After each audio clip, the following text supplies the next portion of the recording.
हेल्थवर जर पाहिलं आपण तर आपली बॉडी मेल एक स्त्री आणि पुरुषापासून बनली जाते. त्या दोघांनी मिळून एक सेल्स क्रिएट होतो आणि एक सेलचं एक टिश्यू तयार होतो. टिश्यूचे एक अवयव तयार होतो, नंतर एक ऑर्गन तयार होतो आणि नंतर पूर्ण बॉडी सिस्टीम तयार होते. आता याच्यामध्ये जर बघितलं तर जर हेल्दी फूड असेल तर हेल्दी सेल असेल.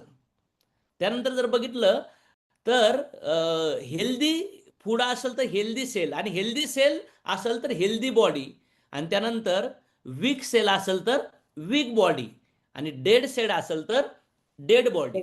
तर मला सांगा, आज आपण जर बघितलं तर जे पण कंझ्युम करू राहिलो, तुम्हाला वाटतंय का 70% आपण अनहेल्दी कंझ्युम करू राहिलो?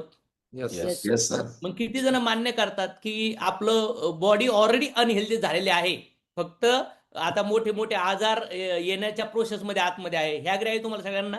Yes sir. आपण हेल्थवर टॉक करतोय आणि मला असं वाटतं तुम्ही जेवढे प्रेझेंटेशन ऐकलं त्यांना सगळ्याला बॉडी आहे. तर मग आजची टुडेज कंडिशन बघा.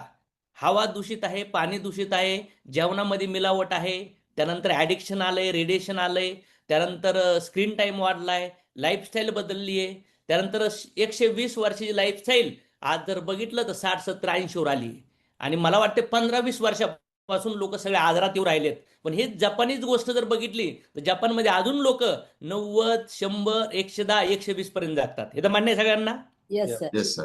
मग सोल्युशन काय? पहिलं सोल्युशन आहे हॉस्पिटल्स. पण हॉस्पिटल जर बघितलं तर आपल्या आजारांना ट्रीट करतंय, हेल्थ नाही देऊ राहिलं.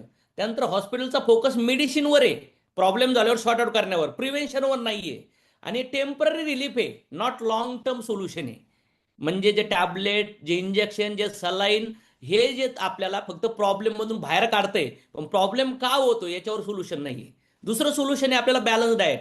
पण बॅलन्स डाएटमध्ये जर पाहिलं तर आपल्याला आज जर बघितलं त्या मॉडर्न लाईफस्टाईलमुळं न्यूट्रिशन प्रॉपरली भेटत नाहीये, केमिकल फर्टिलायझर, पेस्टिसाइडचा जास्त वापर होऊ राहिला आहे.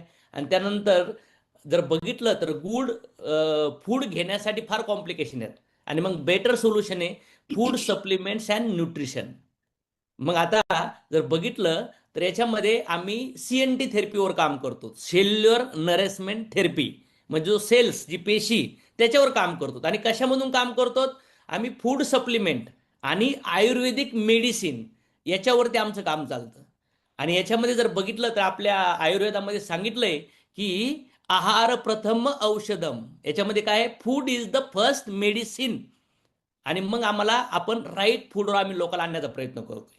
आणि त्यानंतर जर ह्या सेल्सला राईट सप्लिमेंट आणि राईट मेडिसिन भेटलं तर हा जो सेल्स आहे जो अनहेल्दी झालाय, त्या सेल्सला जर हेल्दी खायला भेटलं आपल्या जेवणातून नाही पण ॲडिशनली, तर तो सेल्स हेल्दी झाला तर असं वाटतं का की बॉडी हेल्दी होईल? किती लोकांना वाटतं?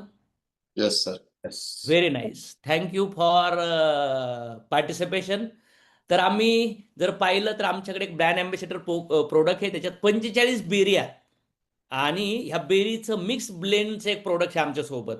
आणि त्याच्यासोबत जर पाहिलं तर आयुर्वेदिक इन्ग्रेडियंट सोबत असणारे मल्टिपल आमच्याकडे प्रोडक्ट्स आहेत.